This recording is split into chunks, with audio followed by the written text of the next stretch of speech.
the 91st Psalm.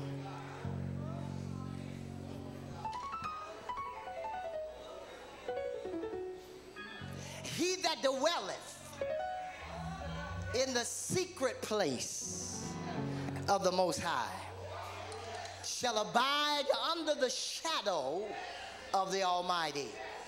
I will say of the Lord, He is my refuge, my fortress. When I can't trust y'all, in Him. I'm not talking about you, I'm just reading the scripture. In Him will I trust.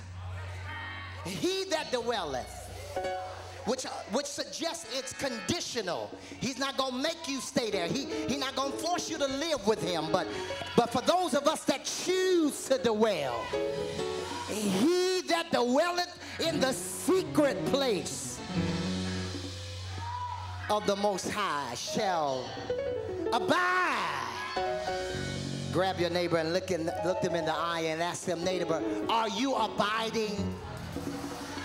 Come on, y'all, stop being churchy on me. Look them in the eye and ask them like I'm asking you. Ask them, neighbor, are you abiding?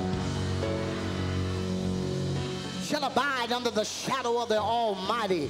I will say of the Lord.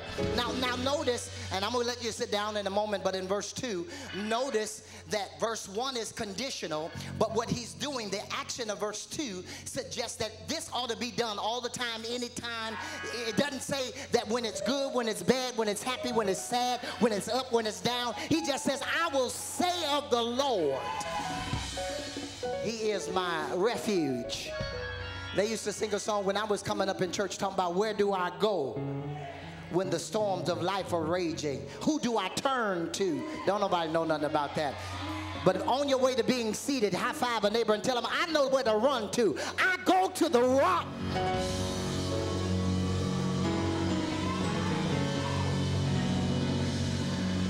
And I'm not talking about that TV commercial, talking about get a piece of the rock. No, I want the whole rock.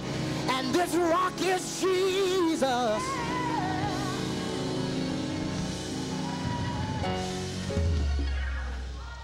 Have your seats in His presence, everybody. He that dwelleth in the secret place of the Most High shall abide under the shadow of the Almighty. I will say of the Lord, He is my refuge, my fortress, my God.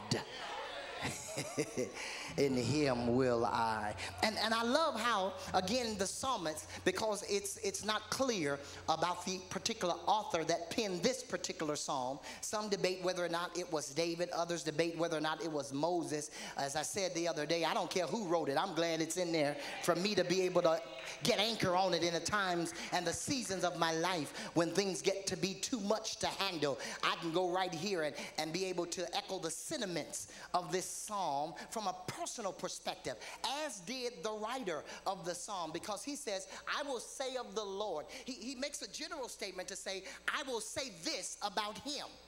But what I'm going to say about Him, I'm not just saying it because I just pulled some out of the ground or out of the clouds. He says that what I'm going to say about Him, it's really personal. So it's to suggest that I've got some level of relationship or some level of experience where I know Him this way. Look at somebody and tell them you got to know Him that way. I will say of the Lord, He is my refuge. He is my fortress. He is my God. In Him will I trust. If I was going to tag the text tonight, I probably would tag it with saying things you just got to know when it gets too hot to handle. Stuff that you just got to know. Look at somebody and tell them some stuff you just got to know. This ain't the time for you to be playing penny ante with it. Just some things about God you got to know, especially when the heat is on you, when the trouble is around you, when the enemies have decided that today is your lucky day. We going to get you today. We going to get you to change your mind about God. We going to get you to change your plans about God. And that's when you got to know what you know about God. That's when a visit to the church ain't enough.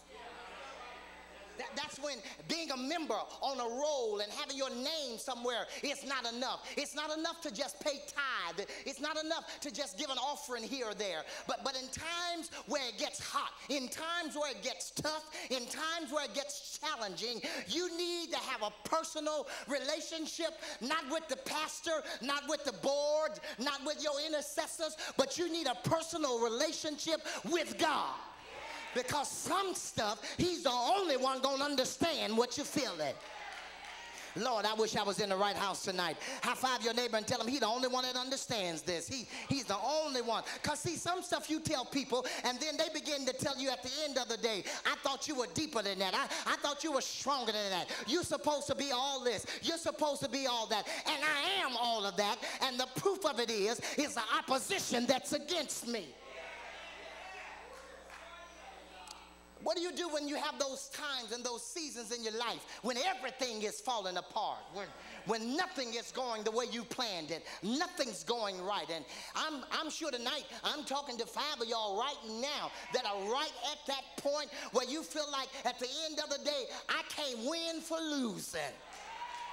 Having the pity party, having the depressed times and the depressed moments in your life. What do you do when you get to that point? You're saved, you love God, you're in the will of God. But what do you do when it becomes overwhelming? When it gets to be too much? You can sit here and act like don't nothing bother you, but I'll just preach to the 7 others that understand where I'm coming from tonight.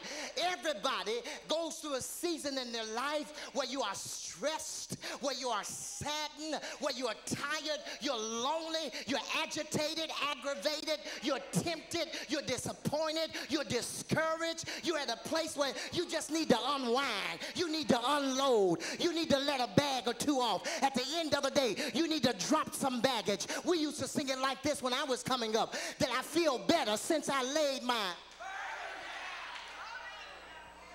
At the end of the day, where do you go when you need some relief?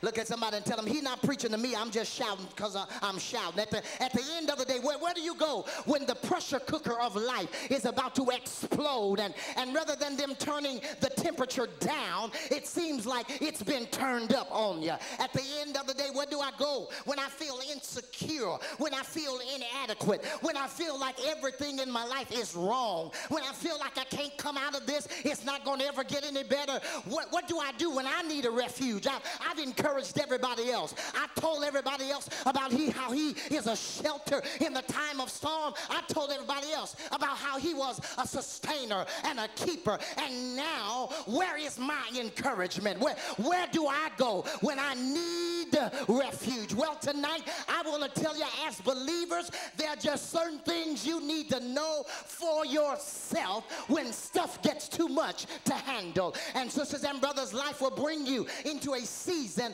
where it will get too hot to handle. Ask your neighbor, you tell them you got to know what to do when it's too hot. And listen, you can sit here and act like nobody talking to you, but at the end of the day, everybody goes through a tough time.